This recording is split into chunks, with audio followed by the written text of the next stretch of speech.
tal? Bienvenidos a la cápsula de Praxis. El día de hoy hablaré sobre el sufrimiento y el dolor. Dostoyevsky lo retrata de diferentes maneras, ya que como artista que es, como literato, es este gigante que tiene un horizonte mucho más amplio que el de muchos de nosotros, y que desde luego, como el propio Freud y Lacan veían, advierten cosas que los psicoanalistas tardamos mucho más tiempo en comprender. Entonces tenemos que seguir, o por lo menos subirnos de los hombros de estos gigantes para poder ver eso. En este sentido, como les decía, Dostoyevsky muestra que, por ejemplo, el dolor y el sufrimiento es una condición humana.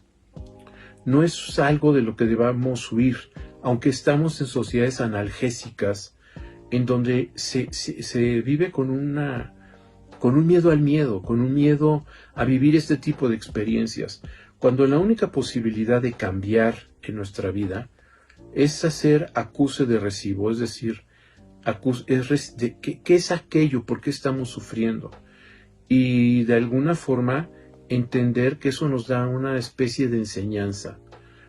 Estamos aprendiendo algo de por qué hacemos eso que nos está haciendo sufrir. Y entonces cambiar los mecanismos, el derrotero que nos ha llevado a ese sufrimiento.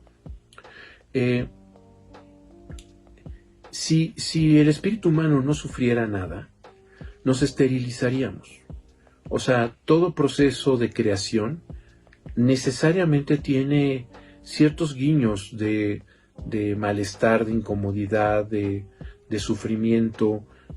Los llamados poetas malditos son aquellos que tratan con toda crudeza una serie de aspectos de la vida de los hombres que ellos ven con esa hondura, ¿no? Me muero porque no me muero.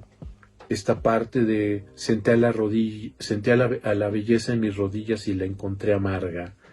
Y Dostoyevsky mostrando cómo finalmente de ese sufrimiento y de ese dolor, con la condición de no regodearnos en él, de no victimizarnos frente a ese sufrimiento, porque eso es otra forma, y también puede ser paradójicamente, al victimizarnos del sufrimiento, querer someter a otros a que nos saquen del sufrimiento en el que nos metemos, o del que no queremos salir, o del que evitamos al buscar la puerta de salida. Entonces, si estamos con esta cuestión del sufrimiento y del dolor, y podemos de alguna forma, si estamos hablando de una cuestión de un dolor psíquico, una cuestión emocional, una situación de ese orden, poder estar viendo cuáles son las circunstancias que nos llevaron a ello. Y entender que sin ese dolor y sin ese sufrimiento no las advertiríamos. Y estaremos tropezándonos continuamente con muchos de esos mecanismos en otras áreas de nuestra vida. Quizá sin que nos ocasione ese sufrimiento y ese dolor, pero estarían interviniendo sin lugar a dudas. Entonces, el dolor y el sufrimiento se convierten en ese colorante, en ese filtro que nos ayuda a advertir cosas que antes pasaban desapercibidas en nuestra vida, de cosas que hacemos, de cosas que empezamos como en esta bola de nieve, a hacer o a dejar de hacer, y que entonces empezamos a complicarnos hasta que de repente ya se convierte en una cuestión como ineludible, ya es una gran bola, ¿no?, de lo que hemos hecho con nuestra vida. Psicoanálisis siempre está buscando, explorando sobre la responsabilidad que tenemos.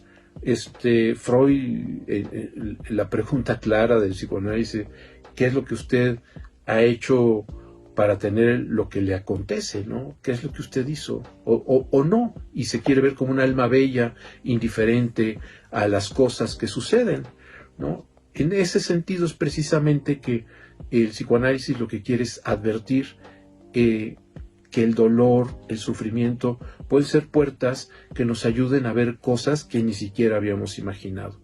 Entonces se trata de convertir el dolor y el sufrimiento en un umbral. Les recordamos que en Praxis Psicoanalítica buscamos un psicoanálisis fuera de la artificiosa oscuridad de la mano de la teoría y la práctica. Gracias.